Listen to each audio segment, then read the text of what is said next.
Ahoj, v tomto videu ti ukážem niekoľko spôsobov, ako môžeš začať zarábať peniaze, aj keď chodíš do školy. A nebudem ti hovoriť o žiadnych podvodoch alebo rýchlych zákrokoch, ale o reálnych možnostiach, ktoré dokáže zvládnuť úplne každý. Ak chceš byť trochu samostatnejší a naučiť sa, ako si vybudovať vlastný príjem, tak poďme rovno k veci. Zarábať popri škole sa dá rôznymi spôsobmi, záleží na tom, čo ťa baví a koľko máš času. Ak si rád online, môžeš skúsiť napríklad affiliate marketing, to znamená, že odporúčaš produkty alebo služby a dostávaš províziu za každého, kto sa zaregistruje cez tvoj link.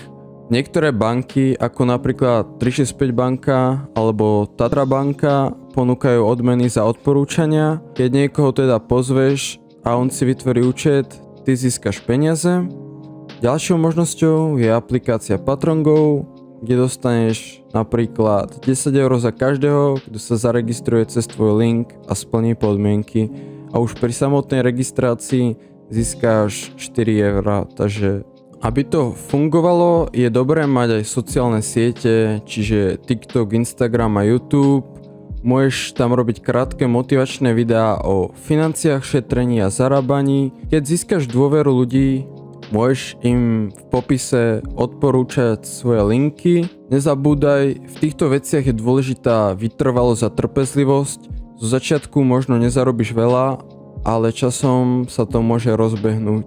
Na záver, zarábanie popri škole nie je len o peniazoch, je to aj o tom, že sa naučíš niečo nové, komunikovať, tvoriť obsah a chápať, ako fungujú financie a online svet.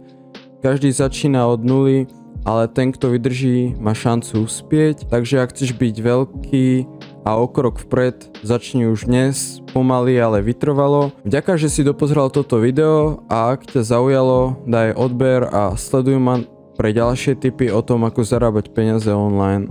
Čau.